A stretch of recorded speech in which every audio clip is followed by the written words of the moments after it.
Bonjour, je suis heureuse de vous retrouver pour une nouvelle vidéo. Aujourd'hui, nous allons parler des actes de mariage et de leur utilisation en généalogie. Le mariage civil existe donc depuis la Constitution du 3 septembre 1791. Il est donc né avec la Révolution française.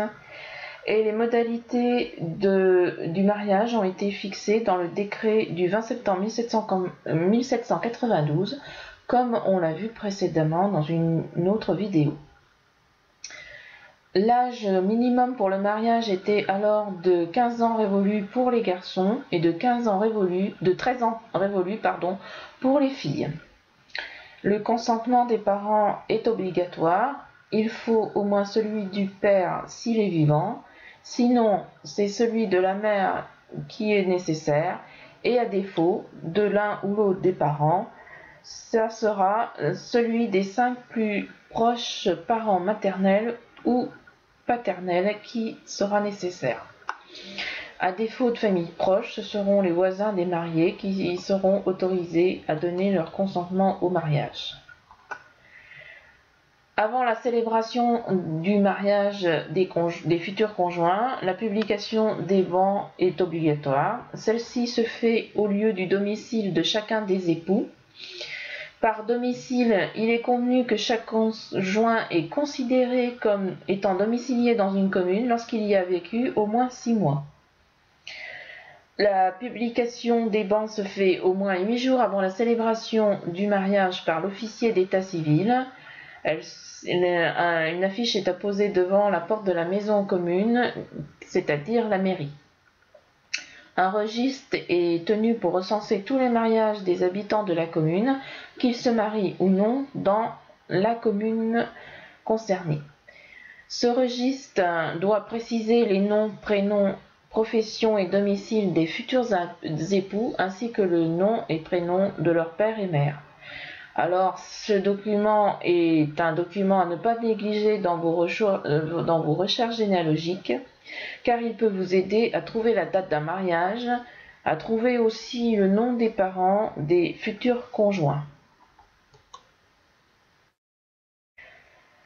Alors, comment est composé l'acte de mariage?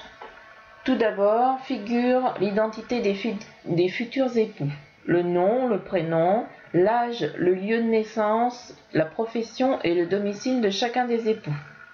Ensuite, sont précisées l'identité de chacun des parents des futurs époux, c'est-à-dire leur nom, prénom, profession et domicile du père et de la mère de chaque conjoint. À partir de la loi du 18 juillet 1850, il doit être précisé si les époux ont contracté ou non un contrat de mariage. Le nom et la résidence du notaire ainsi que la date de l'acte doivent être mentionnés.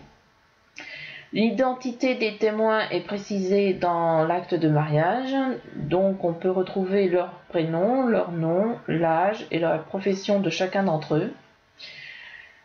La publication des bans est mentionnée avec la date pour chacune des communes si celle-ci est différente. Le consentement des pères et mères doit être mentionné ou bien l'opposition de ceux-ci.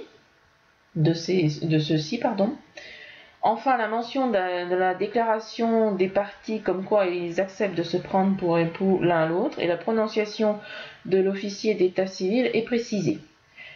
L'acte est enfin signé par les époux, les parents, les témoins, l'officier d'état civil. Si l'un de ces derniers est dans l'incapacité de signer, cela doit être mentionné. L'acte de mariage est un acte important en généalogie. Il permet de connaître les lieux et dates de naissance de chacun des époux, leur domicile aussi.